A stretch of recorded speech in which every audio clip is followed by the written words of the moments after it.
Well, the payment space is hot, but it's been hot for 3 or 4 years. I think that we see technology that people feel is going to impact their lives every day at the moment, especially around mobile phones, and that sort of turns them on. But also it's an industry where the players in the industry touch money. This is really interesting to investors and to institutions around the world, and they want to keep a close eye on where the money's going, so I think it just gets a lot of interest. It's also something which has been steeped in legacy and history of traditional players who are rightly accused of having done very little to progress it in the past. So I think it's a ripe piece of fruit to pick. Well, it's taken a while. You've got to, one of the things I think with many of the innovations in this space is education. People again sensitive about the risks to take up new technology in the area of payments because it's their money that they're worried about. So in that space, if they can try it and feel it and then get used to it and see references, it makes it much more powerful as a proposition. So we see very big differences around different countries in Europe, where the Germans have always been sceptical about security and they're a bit slow. Great if you can have a long conversation with them. Whereas in the UK, people are a bit more gun-ho, so they'll try it up without asking the question.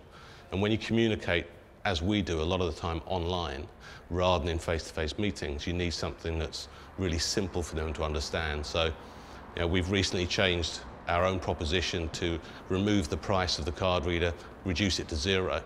And so there are very few obstacles for someone to get in there and give it a try. So we have thousands of merchants on a weekly, monthly basis that arrive saying, yes, we want to do this. For iZettle, the opportunity for new merchants is pretty huge. We think that we've done a great job, and we believe we're leading the field in the markets that we're in. But actually we think that there's probably another 20 to 30 million businesses and small industry players, entrepreneurs, that could get value from taking payments such as card payments, but don't yet use the services, whether it's ours or whether it's competition. So it's yet to be unlocked in a lot of the market. There's a huge, huge long tail here. And I said a lot of that is around communicating and getting the message out. If you can offer them something where there's no barrier to entry, the only thing that's stopping them is finding out about it. Well, I think the big challenges that get in the way of growth beyond our expectations is one of communication. It's reaching those people that could use the service and benefit from the service, but reach them in a way that's cost effective, because part of the key around beating the barriers to entry is to offer the right cost and for us to have the right economies of talking to people. So you can always persuade a customer if you can send someone out and visit them, shake their hand, talk them through, offer them up a contract, come back and see them a couple of weeks later. But unfortunately, to sell the service to a customer who may do only 10 transactions in a week, that's just not economic. And so it's finding ways of viral communication and marketing is a key to unlock this particular part of the marketplace. And that's difficult. We have in the region of 500,000 Facebook likes, which is a hugely significant number in the industry when people such as Square have got 30 or 40,000 in the US. But it still doesn't reach that archetypal 35 to 40-year-old tradesman who doesn't use that particular area of social network. If he hears about it from a mate down the pub, he'll take the service.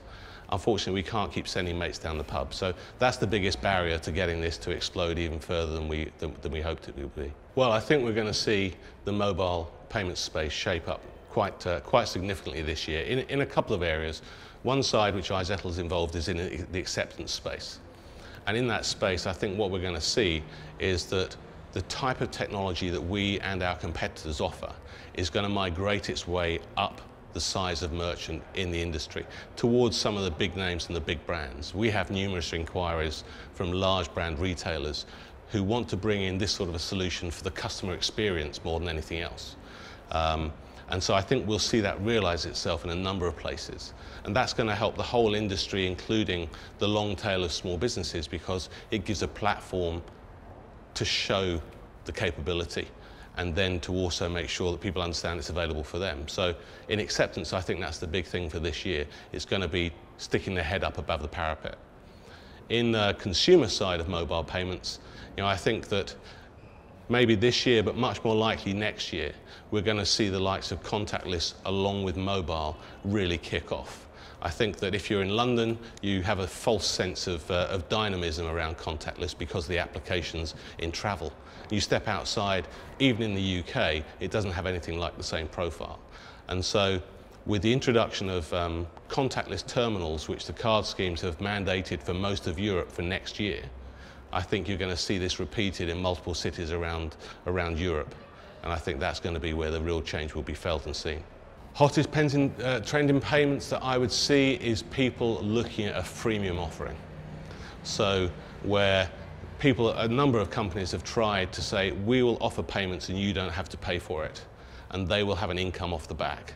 And I think that's a really hot trend, but it's yet to see whether or not they have enough money in their fundraising or their seed capital to last through a couple of years whilst they think up a commercial model that works. And what consumer or company wouldn't want to give it a try if it's free? The problem is, why will it stay that way? Is it going to stay that way? And how can it stay that way?